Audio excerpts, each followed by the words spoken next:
Coffee. It's part of our daily ritual. And one company has changed the way we drink it. It was new, it was exciting, and it took the world by storm. Turning the humble coffee bean into a $22 billion empire. Starbucks is one of these brands that people love to hate but keep going to anyway. This is a story of how Starbucks conquered the world, but then lost its way. It became almost like a fast food business, kind of lost their charm a little bit. The perception that they were the big bad corporate beings still stuck with them. And how the man who made it great had to return. You know, we convinced ourselves that a new flavor of Frappuccino was innovation, and that's not innovation. To re-energize the Starbucks brand one cup at a time.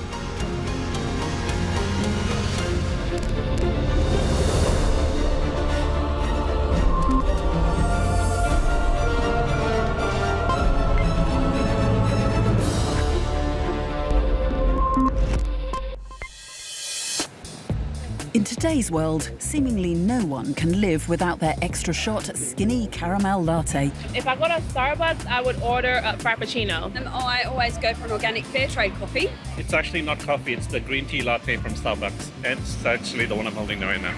The average person spends $1,000 a year getting their caffeine fix, and no one sells more coffee in more countries than Starbucks. Opening a store every 15 hours, they're showing no signs of slowing up. If this was a 20-chapter book, we're in chapter 4 and 5. We are just getting started. But the Starbucks story didn't always make for easy reading. Bad coffee and a thirst for expansion plunged the brand into a rapid decline. So how did Starbucks reinvent themselves? It all started in Seattle in 1971.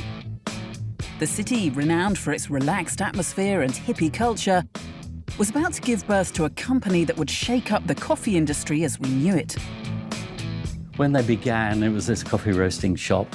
3 young men were behind it who were obsessive about coffee. And they wanted to do it in a way that suited their own hippie-ish lifestyle. And they were from Seattle, which has its own very laid-back vibe about it in American terms.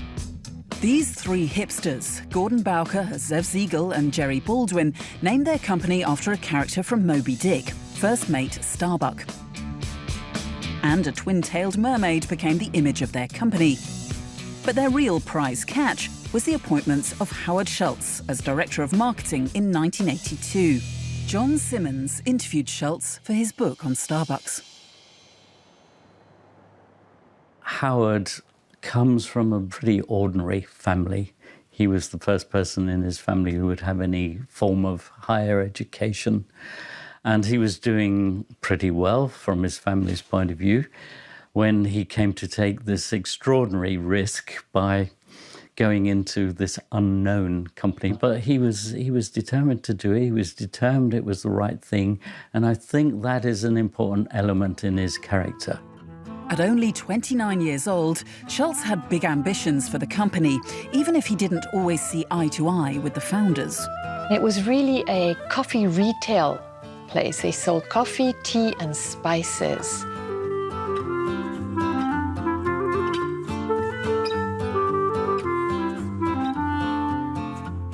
The other founders did not agree with the vision because they wanted to remain a roaster. So they wanted to remain in the we sell high-end coffee to discerning consumers and not we go into making coffee. At first, Starbucks only sold coffee beans and roasting equipment for home brewing. But that all changed in 1987 when Schultz bought out the 3 founders and gained full control of the company. His direction for the future was inspired by a trip to Italy. That dream, in many ways, started with my first trip as a young man when I came to Milan for the first time in 1983. And I was captured emotionally by the Italian coffee bar, the sense of community, the third place between home and work. And I raced back to America thinking, this is what I'd like to try and do and transform the Italian coffee experience into the American society. Returning inspired, he introduced the word cafe latte into the American vocabulary for the very first time. And it was a completely different drink to anything coffee lovers were used to. This is something where there was no competition. It was new, it was exciting, and it took the world by storm. So when Starbucks started, they really brought something very European into the US market. But it wasn't just the coffee that captivated us. It was the artistry and craftsmanship behind each cup. People stopping at a Starbucks was almost like a selfish act of self-love, indulgence. They would go in and buy themselves this relatively expensive coffee, and they felt like they treated themselves on the way to the office. The sound of the coffee machine, the steam, and the length of time that it took. And then on top of this, the friendly baristas, right? There was a bit of personalization there. You come to the same barista every day, and personal bonds were formed. Crafting this new coffee experience, Schultz's management style was bold and unwavering. That entrepreneurial flame lives in Howard Schultz very strongly. Perfectionist, sometimes very headstrong, it's my way or the highway kind of approach. It took Schultz years to accept skimmed milk in the coffee shops because he thought that ruined quality. By the mid-90s, Starbucks had over 1,000 stores across America. They were ready to go international, arriving first in Japan, then soon after in Singapore.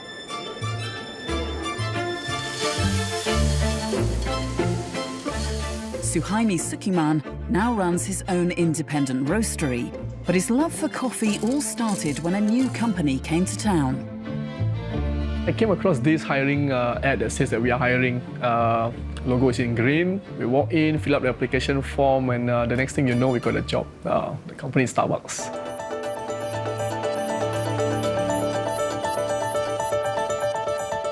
Honestly, I wasn't a coffee drinker. I couldn't tell the difference between an espresso or latte. It was a place that I felt like home. It grew on me because it is a slogan of a third place, another place or a home away from home. Dubbed the third place, now the coffee shop, not just the home or the office, became an important space in people's daily lives. It was a phenomenal success. His whole idea was when you're at home, you have a family identity. When you're at work, you have a company identity. And I want to give you a third place in between those two where you can just sit back, relax, be yourself, chat. And that was the home away from home, that third place. Well, there would be recognizable elements about the space that made it seem like home. So the furniture, for example, would be settees and comfortable armchairs. The feeling of comfort kind of contribute to the feeling that you are actually in a place that you know very well. Although that could be the first Starbucks store that you visit in that area. I think that sense of consistency kind of gives you a feeling that, hey, you are at home. The whole idea of sitting down somewhere, having a 10-15-minute break between work or meetings or over lunch, after people come to work, they just hang out, they sit on a chair outside somewhere in the sun or inside a cafe in winter and chill out for a short period of time. Schultz's third place became ingrained into American culture. You could still use the copy machine where I actually work, but just come by. Our favourite characters from American hit comedy series Friends made it seem cool, if not completely productive, to while away hours in the local coffee shop. Or maybe it's because you're all hanging around here at 11:30 on a Wednesday. Yeah, let's head off to work. The whole of the world now socialised, gossiped or struck business deals in the armchairs of Starbucks. And they also spoke the language. Starbuckian refers to a lot of different things. It's everything from saying I want a venti, which, you know, if you don't go to a Starbucks, you have no idea what that is. Okay, that's the size of coffee cup. So there was that sense of you and I are part of the same club because we both know what a venti is. Then there was that introduction of all the Italian-sounding words, which went back to Schultz's love for Italian coffee shops.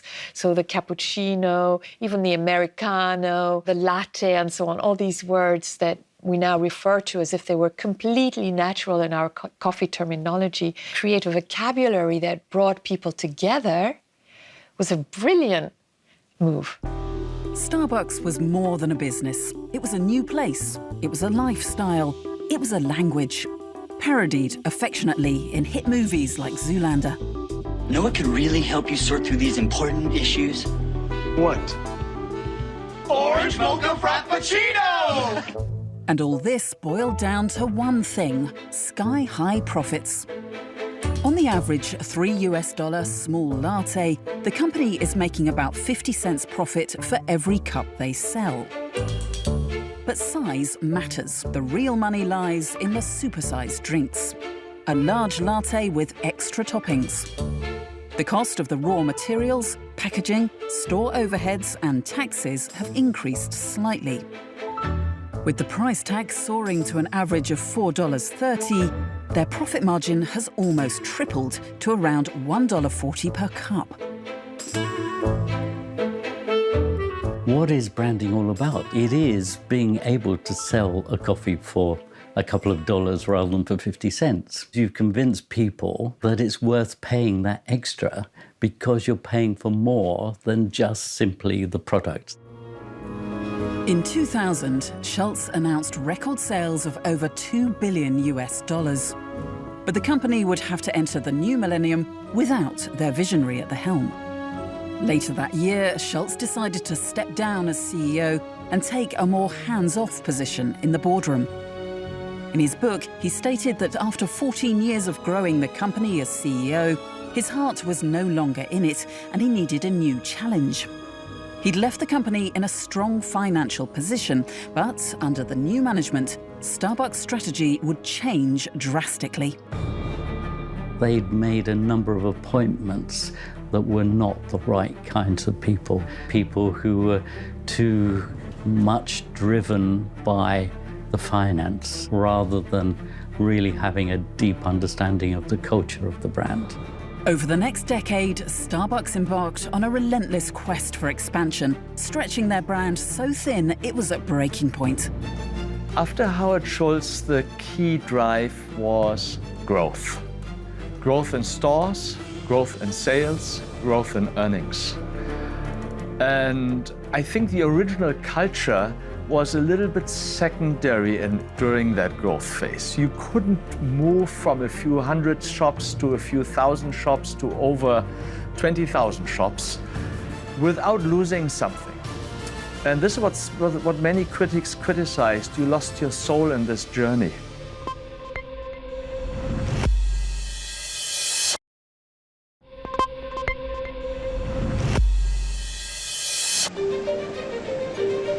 Throughout the early 2000s, Starbucks underwent a period of incredible expansion, the company's revenue doubling every 3 years. They sold a coffee experience to the world, and the world lapped it up. The economy was just foaming. It was so hot. So people were busy, people had a lot of money, people drank a lot of coffee. And Starbucks used this to really grow rapidly. But the spike in profits came at the expense of their brand, as people began to get tired of the iconic mermaid logo popping up everywhere. Starbucks' expansion strategy was always one of saturation. So you go into a city and you saturate it. Well, there was a perception that there was a Starbucks on every corner. There was no doubt an element of, well, we got a bit tired of this, you know, whereas before it had been something new and fresh and exciting. Well, we became a lot more familiar with it. Whereas before, American popular culture embraced the third place, now Starbucks and their expansion strategy was mocked. As captured here in the ever-perceptive Simpsons. Can I help you? I'd like to get my ear pierced. Well, better make it quick, kiddo. In 5 minutes, this place is becoming a Starbucks.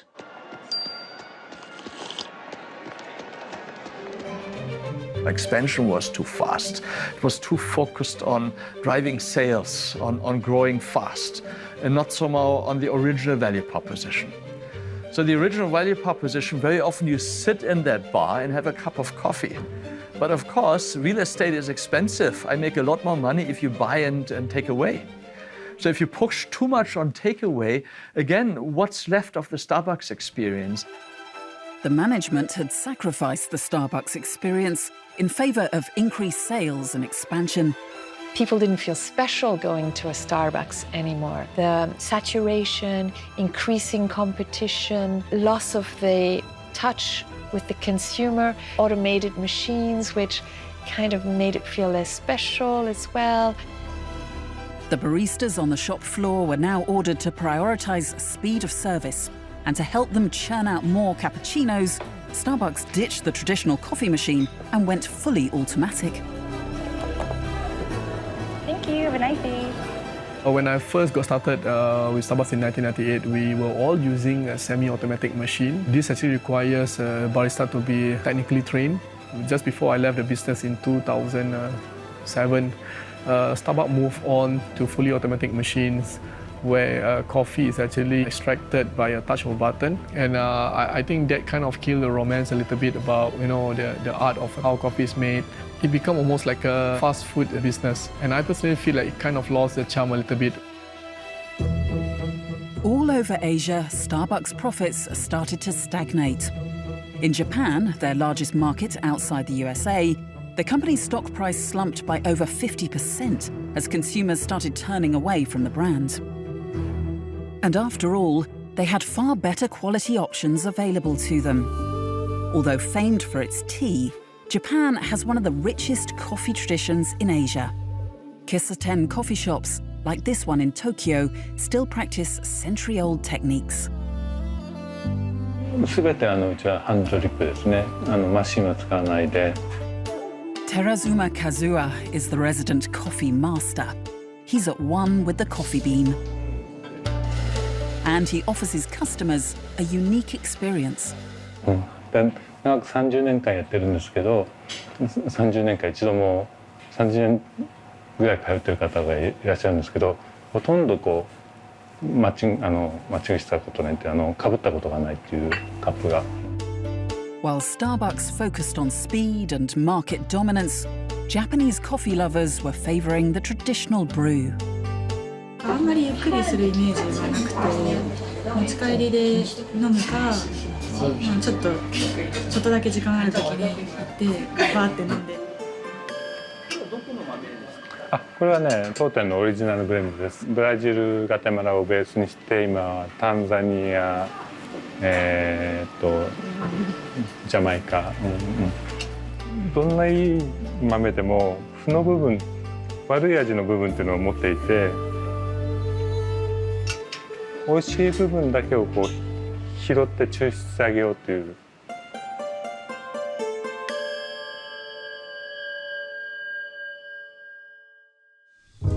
Back in the boardrooms of the Seattle HQ, it would appear Schultz was aware that the brand he created was weakening.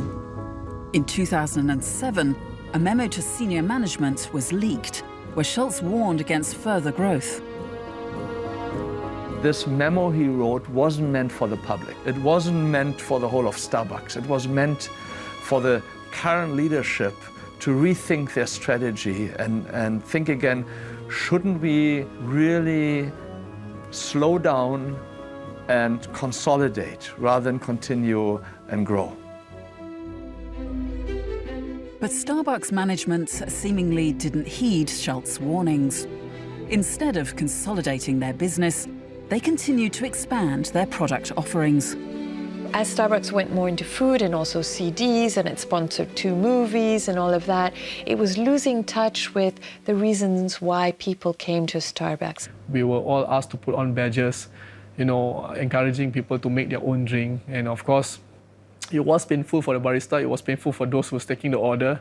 The queue tend to get a bit more longer when such requests have to be entertained.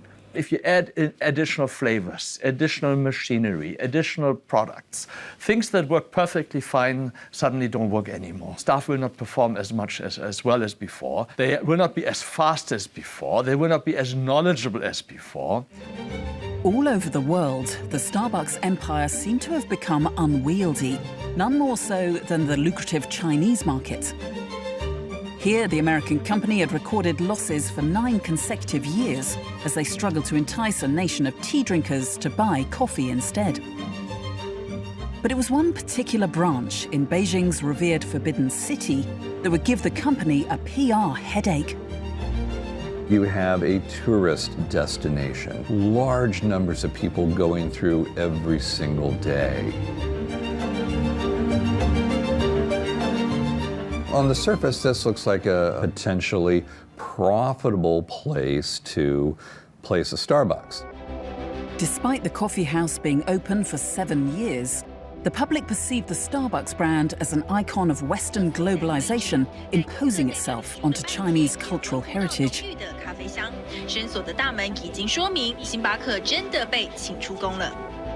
Social media was just starting to take off in China. And what happened is that there was a CCTV newscaster, Ray Chenggang, who went to social media and asked the critical question, would you put a Starbucks in the White House or in Versailles?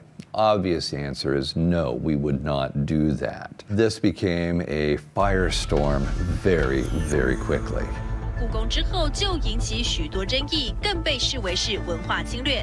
This was the first time where they really faced cultural resistance to their business model. Global companies like Starbucks, like McDonald's, like Dunkin' Donuts, and so on, are always targeted by anti-globalization movements who say, yes, we're trying to cookie cut and paste a certain model everywhere around the world. The perception that they were the big bad corporate beings still stuck with them. And there were the globalization protests that were happening at that time. There was a feeling against the big company. In late 2007, the company's value plummeted by almost 50% as the markets reacted to the weakening brand and the beginning of a global recession. Starbucks' stock price was in freefall, and their brand had gone off the boil. Could anyone rescue the coffee giants, or was it time for the return of Howard Schultz?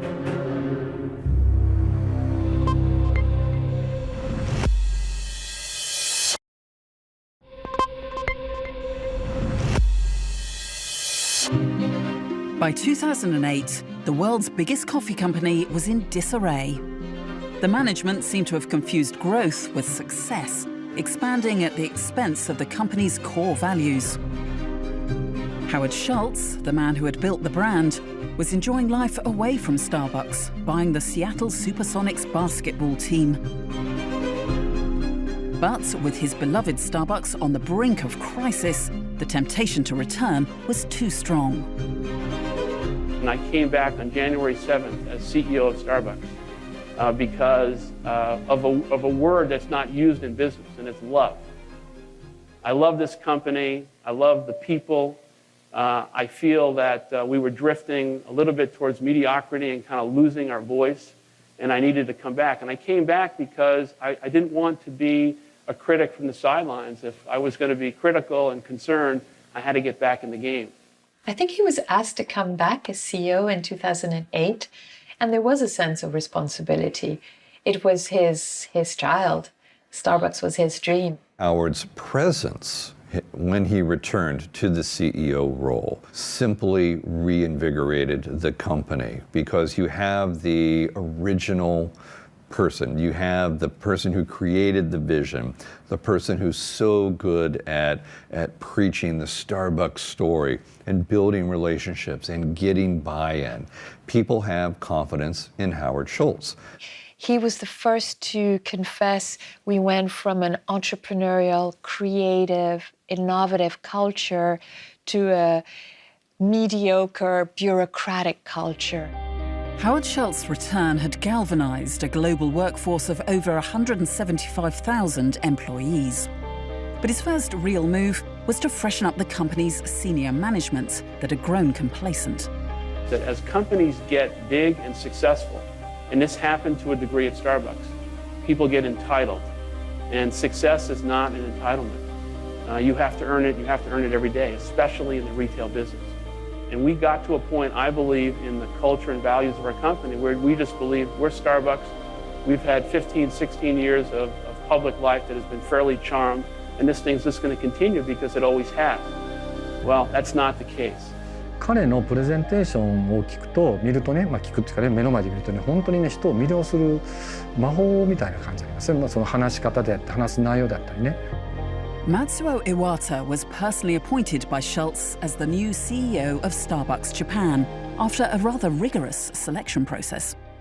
だから半年面接繰り返したんですね。日本でやって、香港行って最後シアトル行って全役員にやって最後ハウスシュツやって、半年ぐらいかけて面接してスターバックス入ったんですね。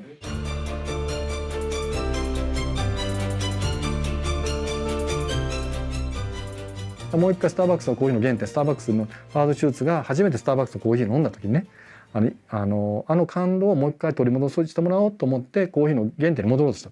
だからバリューの一番目をコーヒーに持ってきたんですね。あの時やっぱりあまりにも人の方コーヒーの味が落ちてたので、もう一回原点に戻ってコーヒーの味を高めようということでバリューの見直しをやったんですね。Schultz knew he had to bring Starbucks back to its core, a good cup of coffee. And on February the 26th, 2008, he shocked American media by proving that his strategy involved more than just motivational speeches. Oh, so wherever you are at 5:30 for 3 hours, they're going to shut down Starbucks. It's a good idea. Why? They got to get better. They got to get better. Starbucks has. Here's the problem with Starbucks, Gretchen, is they've expanded so quickly across the country. They've got 4 stores in this block.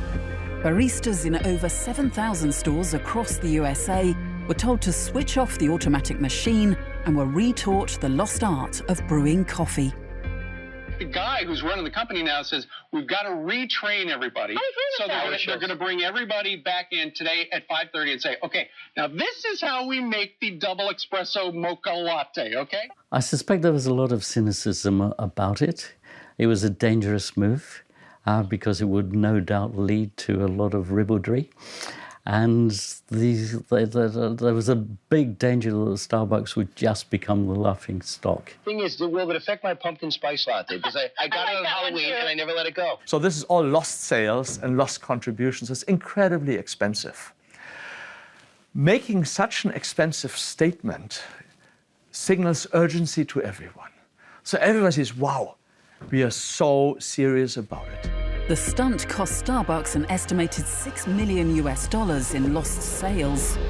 But Schultz was banking that the credibility it restored to the brand would be far more valuable. 僕はやっぱすごく大きなことだと思うんですね。かつ前提お店を閉めたってことは本気度を示したことだと思うんですね。それはやっぱハードのような強いリーダーシップ、もちろんね彼でないとできないことだと思いますけどね。それがもう本当に V 字回復スターバックスしていったわけですよね。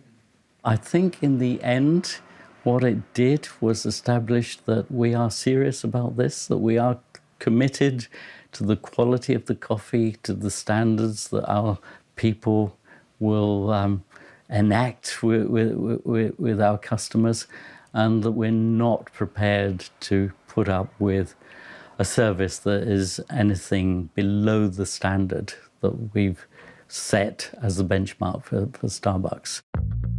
Schultz's next move? To cut down product offerings and remove hot food from the cafes. A small change, but a big statement that the company would no longer value stock price and profits over customer experience. We've taken those things out, or we're taking those things out and replacing it with something else. It may not seem like a big deal, but it is a big deal inside the culture and values of Starbucks because we can't serve 2 masters. You can't serve the master of the customer and the tradition and heritage of the company while trying to satisfy the short-term mentality of Wall Street. As Schultz tried to rebuild the integrity of the brand, he now needed to address the sheer size of the company. Throughout the last decade, fueled by the economic boom, the company had ballooned to over 16,000 stores worldwide. But in late 2008, the economic climate was changing, and these stores became a massive drain on profits. Suddenly, Lehman Brothers happened. This whole thing came to a stop. A lot of people lost their jobs in the cities, in the big cities. Money wasn't so easy anymore. And growth that already became a bit marginal for Starbucks suddenly turned negative. So the new shops that were opened already had lower revenue per square foot than the earlier shops. New shops started to cannibalize existing shops, and suddenly the growth was gone, and actually the opposite happened. There was a contraction. ただリーマンショックがちょっと業績悪くなったので、なんとなくみんなの気持ちが目先の業績の方に行ってたと。Schultz closed 600 stores in the US alone. 70% of them had only been open for less than 3 years. And Starbucks made more than 12,000 employees redundant, the most in their history. The battle cry in the company today is how do you get this big and stay small? And the way you do it is one customer, one partner, one cup of coffee at a time, reducing it to the lowest common denominator and focusing maniacally on the customer experience. で、そこからいろんな改革をしていったんですが、やっぱり最初の半年間はずっと売り上げを落ち続けました。すごいプレッシャーきました。後ろはね、弾飛んでくる感じなんですね。もうすごいプレッシャーきて、もう社内外から来ましたけど。In Japan, Iwata set about implementing Schultz's vision. To do this, he took inspiration from the coffee masters at the traditional Japanese kisatens. 地域の一番手の喫茶店っていうのがありますよね。その人たちはやっぱりマスター、オーナーさんとお客さんのつながり非常に強いですよね。店長さんに、オーナー意識、つまり自分があたかも経営者のような気持ちになってほしいっていうことをね、そういうことはよく言ってましたし、それからそういう権限もね与えてあげないといけないと。ある程度その、お店の人たちが自分たちでできるようなこと、こういうのを裁量でできるっていうんですかね、エンパワーメントっていうんですかね、そういうことは意識したつもりでいるわけですね。In May 2010, sales in Japan hit a record $1 billion as consumers responded to the more personalized feel of the stores. It was a lesson in localism that Starbucks would implement in other markets across Asia. And there was one territory left to crack: the fastest growing market of coffee drinkers in the world, China.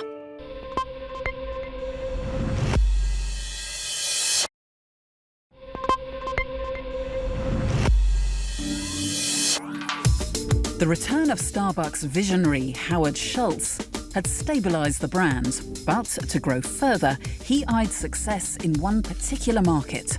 With 3,200 stores in China, we're opening a new store every single day in China, and I've said publicly that our China business will be bigger than the US business when we're all said and done.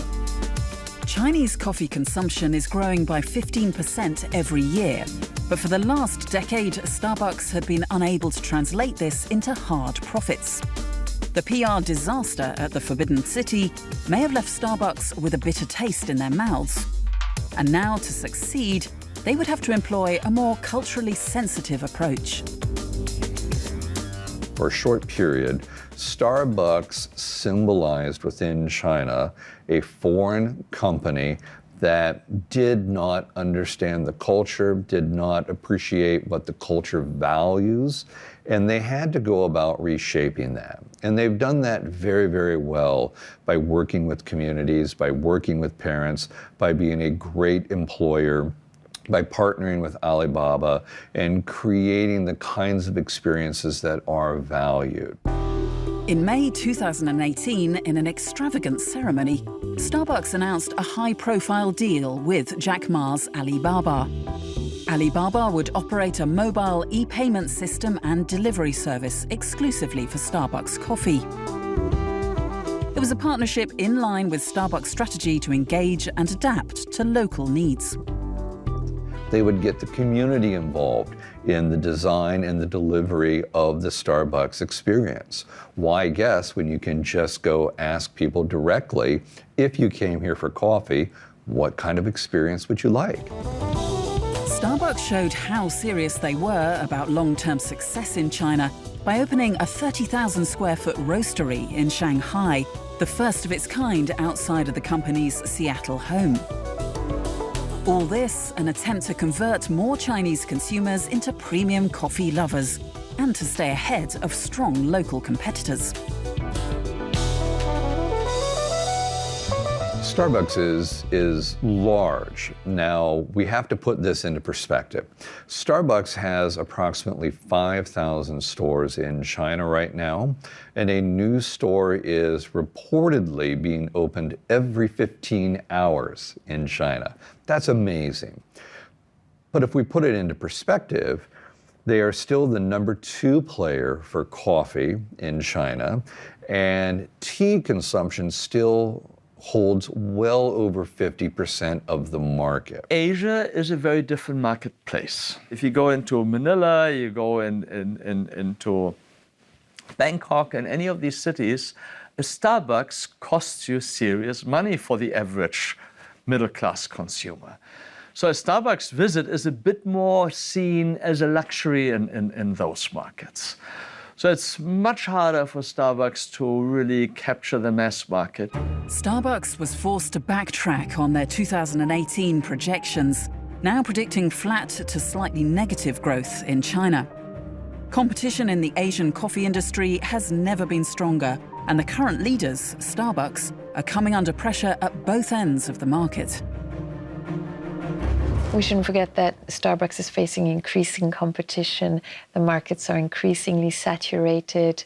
So that doesn't mean it's opened the doors to as rapid an expansion as it was going through. You have a lot of competition that really goes into craft cafes, bespoke cafes, very small chains, individual corner shop type of cafes, but it's very hard on scale to move to the same as the craft coffee bars. I don't see Starbucks being effective competing with them. The rise of independent coffee houses like Suhaimi's Dutch Colony Company in Singapore are an increasingly appealing option for those of us who want an artisan cup. When it comes down to flavor, that's where it gives us the upper edge. Starbucks is definitely not doing coffee the way that we are. I think the good news for Starbucks is that they start to see the shift of appreciation. They are beginning to actually brew coffee the way the local guys does it or the way the artisan guys does it. It also needs to learn from the more of the independent sector. And can Starbucks manage somehow to come across as sympathetic to them and in tune with them without losing its own core expertise and offer? In an attempt to stay ahead of this competition, Starbucks now tailor new types of drinks exclusively for the Asian market. There are coffees that are now created specifically for that market. Matcha lattes, which you didn't have in other cities, flavors around mango, all these things that speak to the localization of preferences. National holidays, Deepavali or Hari Raya, and they work with the national cultures more. But it's not only the coffee that has gone local, but the design of the cafes. Starbucks employs a global network of architects and artists across 18 different countries. Whether in Japan or China, their brief is to give the global chain's cafes a distinctively individual feel. Starbucks in China has been localized in a very different sort of way. Rather than catering to the individual with a laptop, Starbucks caters to groups in China. And so the seating arrangements would more easily allow for 4 or 6 people to sit together and share the experience. But despite this local approach, Starbucks, like any global brand, have to guard against scandals that can instantly become international news. In April 2018, 2 African Americans were arrested in a Starbucks in Philadelphia for waiting in the cafe without purchasing food or drink. The response really was multifaceted. We had the social media responses, exactly like what we saw with Starbucks in Forbidden City. We saw protesters. Shut it down! We can't get it! Shut it down! There was even a call for people to boycott Starbucks. So early on, as we look at those first 24 to 36 hours, this was literally brewing to be a major problem for Starbucks. Turning down personal compensation of $200,000, the two men, Rashon Nelson and Dante Robinson, asked for Starbucks to instead fund a grants program for aspiring entrepreneurs. And closing 8,000 stores across the USA, Starbucks also showed their staff this video. Lesson time. Reminding them of the history of racial discrimination in America. Discrimination against African Americans in public spaces has a long history. In the 1960s, black and white students trying to desegregate buses were firebombed. Black patrons were routinely denied service in restaurants and hotels. Today, discrimination is against the law. It's the people and the systems that support our communities that must follow suit. Of course, there's a lot of discussion, there are a lot of critics, a lot of naysayers who say you can't train culture, you can't train biases of many types. They may be right, but I think Starbucks did try very hard and did put an honest effort, and I think it pushed the company into the right direction. スターバックスのバリューの中に入っている、多様性を大事にするということに対しての教育をもう一回しようとしたわけですよね。その2008年でハード手術がお店を全店閉めたっていうことと同じことをもう一回今回やったわけです。そのハード手術の DNA というのは今も残ってるんじゃないかなって感じますけどね。But in June 2018, Starbucks would lose a piece of its DNA for a second time. Thank you for believing. Thank you for believing in what our core purpose really is. Thank you for believing in each other. Thank you for believing in the company. And thank you for believing in me.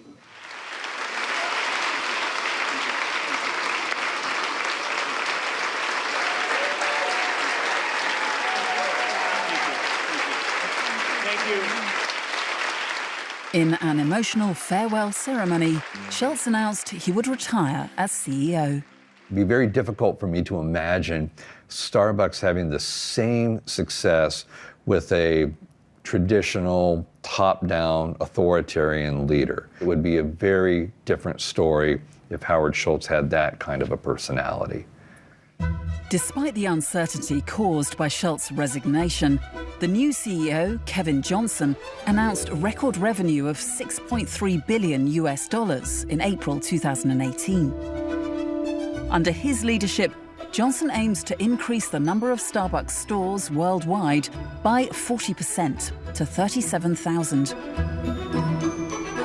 But the challenge will be to manage this growth whilst preserving the heart of the company.